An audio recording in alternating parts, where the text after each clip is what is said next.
পুরীর জগন্নাথ দেবের রথ ভেঙে দিয়েছিলেন মা লক্ষ্মী।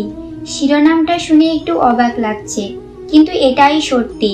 পুরীর জগন্নাথ মন্দির নিয়ে প্রতিদিন কোনো না কোনো কাহিনী বা ঘটনা শুনতে পাওয়া যায়, কিন্তু কখনো কি এই ঘটনা সম্পর্কে শুনেছেন? স্বামী স্ত্রীর মধ্যে তো মাঝে মাঝেই ঝগড়া হয়, এটা নতুন কিছু নয়। কিন্তু জগন্নাথ দেবের সংসারেও এই একই অবস্থা। রথযাত্রা উড়িষ্যা সহ গোটা বিশ্বের এক বড় উৎসব, যার মূল আকর্ষণ ভগবানের রথ।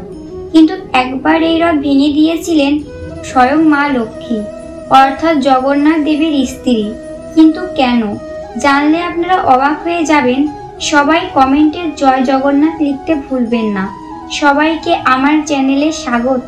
আজকে আপনারা জানবেন কেন জগন্নাথ দেবের রথ ভেঙে দিয়েছিলেন স্বয়ং মা লক্ষ্মী। আপনি যদি এখনো আমাদের চ্যানেলটি সাবস্ক্রাইব না করে থাকেন তো এক্ষুনি করে নিন। তাহলে ভিডিওটি শুরু করা যাক। ঝগড়া একটা নির্দিষ্ট সীমা পর্যন্ত ঠিক আছে, কিন্তু সেই সীমা পেরোলেই মানুষের সম্পর্কের মধ্যে ফাটল ধরতে শুরু করে, যা শুধু সম্পর্ককে নয়, সমগ্র পরিবারকে ধ্বংস করে দেয়। কথিত আছে, স্নান যাত্রার পরে জগন্নাথ দেবের জ্বর আসে। তার সাথে তার ভাই বলরাম ও তার বোন সুভদ্রাও জ্বরে কাবু হয়ে যায়।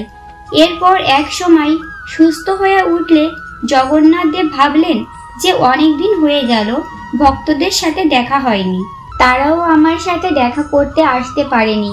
তাই তিনি মন্দিরের বাইরে যেতে অবসর হলেন। একা নয়, ভাই ও বোনকে নিয়ে গেলেন। কিন্তু দেবী লক্ষ্মীকে না বলে যাওয়াটা ঠিক হবে না, তাই তার কাছে অনুমতি নিতে গেলেন।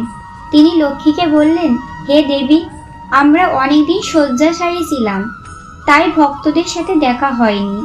ভাবছিলাম একটু বাইরে থেকে বেরিয়ে আসলে কেমন হয়, এতে আমাদের মনটাও ভালো হবে এবং ভক্তদের সাথেও দেখা হবে।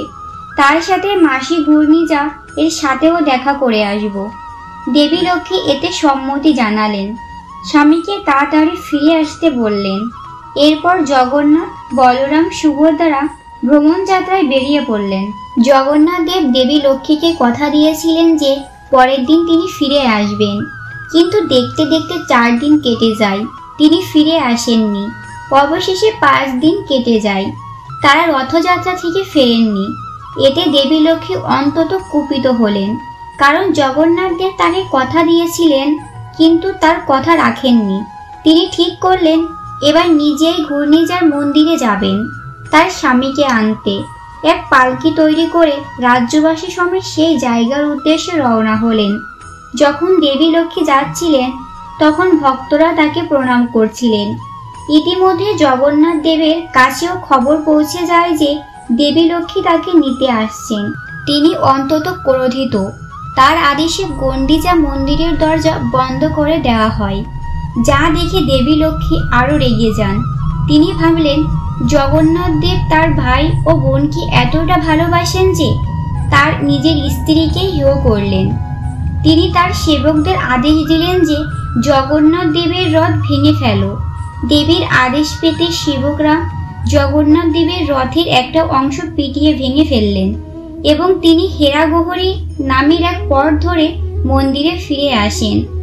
এই সুন্দর লীলাকে হেরা পঞ্চমী উৎসব নামে পালন করা হয়।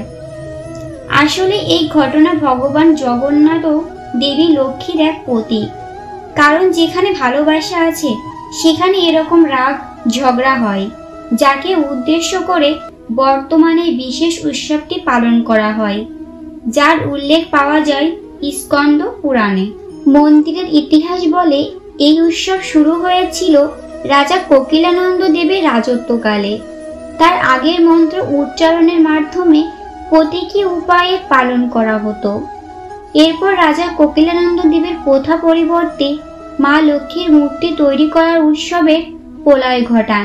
সেখানে পালকি করে দেবী লক্ষ্মীর বিগ্রহকে গণ্ডিজা মন্দিরে নিয়ে যাওয়া হয় এবং সেখানে জগন্নাথ দেবের সেবক ও দেবী লক্ষ্মীর সেবকদের মধ্যে একটা সংঘর্ষণ হয় এবং জগন্নাথ দেবের রথের একটা অংশ ভাঙ্গা হয়। এই উৎসব দেখতে পুরীতে অনেক ভক্তের সমাগম হয়। এরপর নবমী দিন জগন্নাথ, বলরাম, সুভদ্রা তাদের রথে করে ফিরে আসে। এই যাত্রাকে বহুরা যাত্রা বলা হয়। শ্রীকৃষ্ণ দাস কবিরাজ গোস্বামী গোপাল শ্রীলক্ষ্মীর বিজয় উৎসব বলে লিখেছেন।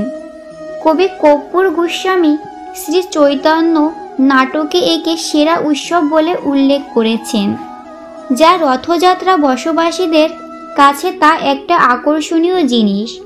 যদি আপনার রথযাত্রার অজানা ঘটনা সম্পর্কে জানতে চান তো কমেন্টে জানান। আর আজকের ভিডিওটি ভালো লাগলে ভিডিওটিতে লাইক করবেন। ধন্যবাদ।